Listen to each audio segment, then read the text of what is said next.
नमस्कार दोस्तों, स्वागत है आपका इंडियन न्यूज़ बुक में। आज है 11 जनवरी 2026 और हम लेकर आए हैं देश दुनिया की तमाम बड़ी और ताज़ा खबरें। आज के बुलेटिन में खास खबरें किसानों के लिए, माताओं-बहनों के लिए, सरकारी कर्मचारियों के लिए, पढ़ने वाले छात्रों के लिए, खेल जगत की हलचल, बिजनेस और रोजगार से जुड़ी बड़ी अपडेट्स, साथ ही देश के अलग-अलग राज्यों से महत्वपूर्ण खबरें। अगर आप चाहते हैं सच्ची, तेज़ और काम की खबरें सबसे पहले तो वीडियो को लाइक कीजिए, शेयर कीजिए और चैनल को सब्सक्राइब करना बिल्कुल मत भूलिए। तो चलिए शुरू करते हैं आज की सबसे बड़ी खबर। पीएम मोदी का सोमनाथ दौरा और स्वाभिमान पर्व। प्रधानमंत्री नरेंद्र मोदी 10 और 11 जनवरी को गुजरात के सोमनाथ में स्वाभिमान पर्व में शामिल हुए। उन्होंने भगवान शिव का पूजन किया और 3000 से अधिक ड्रोन के भव्य शो का अवलोकन किया। पीएम ने इस अवसर पर भारतीय सभ्यता की वीरता और सांस्कृतिक पूर्ण जागरण पर जोर दिया। इसी के साथ बढ़ते अगले न्यूज की ओर।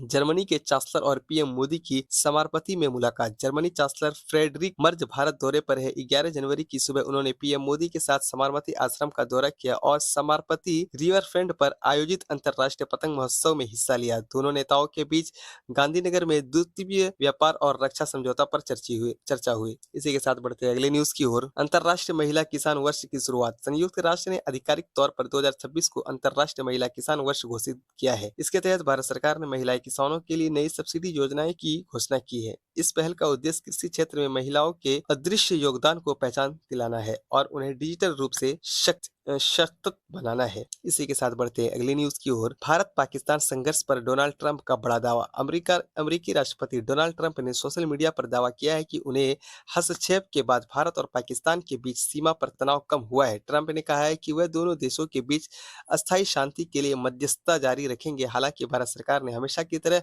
द्विपक्षीय बातचीत पर ही जोर दिया है। इसी के साथ बढ़ते अगले न्यूज की ओर।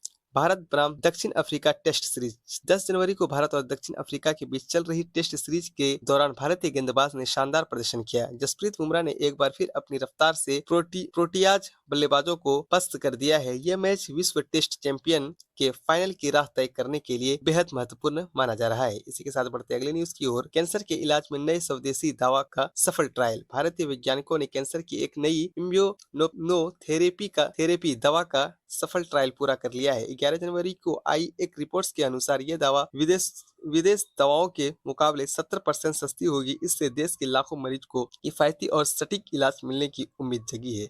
इसी के साथ बढ़ते अगली न्यूज की ओर। यूजीसी ने डिजिटल यूनिवर्सिटी के लिए गाइडलाइंस जारी की। यूजीसी 2026 सत्र के लिए डिजिटल यूनिवर्सिटी की रूपरेखा तैयार कर ली है। अब छात्र एक साथ 2 अलग-अलग विश्वविद्यालयों से डिग्री ले सकेंगे।